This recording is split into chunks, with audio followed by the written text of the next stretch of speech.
He was a man, taken for all in all.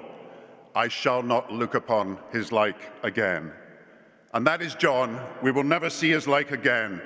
A man of the people he certainly was, in a class by himself, a one-off, one of a kind, but one of us in the best sense of the word. Unique, remarkable, extraordinary.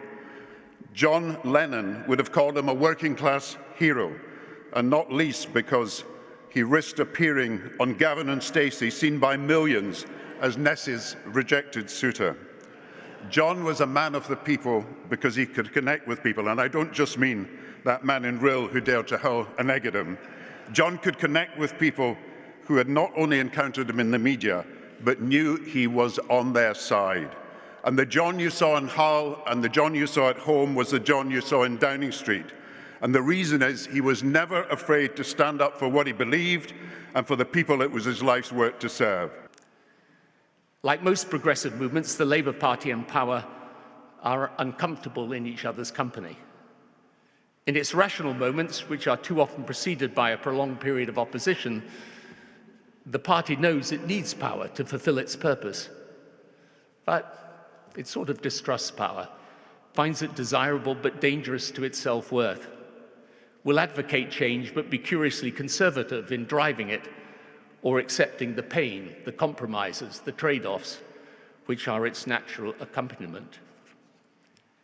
This is the contradiction which John was instrumental in resolving, and in doing so created the conditions by which that government governed more than twice as long as any Labour government before it.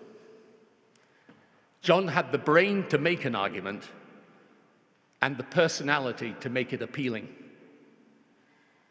That personality will be forever memorialized by, of course, the punch. So the 2001 election is trundling uneventfully, I should say, towards the finishing line. Then one afternoon, I get a call from Alastair. John has just thumped a voter.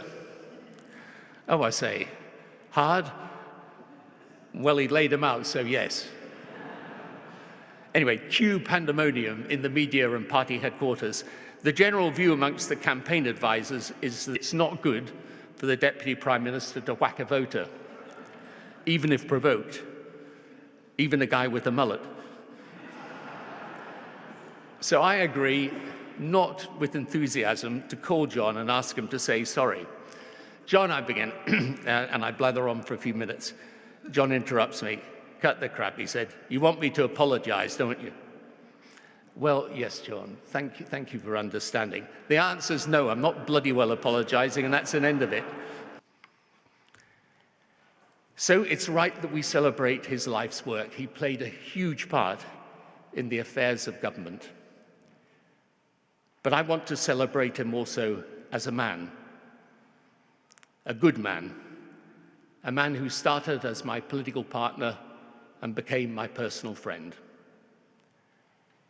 And to Pauline, his life partner, as Gordon has so beautifully said, you were his rock, and the waves, no matter how fierce, never overcame you. You are an amazing person in your own right, and he knew how fortunate he was to have you at his side. And to David and Jonathan, he always spoke so proudly of you both, and with good reason, not least in these last years as you supported him and cared for him with such love. You will miss him. We will miss him. But I hope, if John's looking down on us and not already in deep negotiation with St. Peter over the accommodation, I hope he will see in this vast gathering today a recognition of that working-class boy from a small Welsh town who rose to the highest ranks of the land by merit, by graft, by greatness of courage and character, and he will feel deservedly at peace.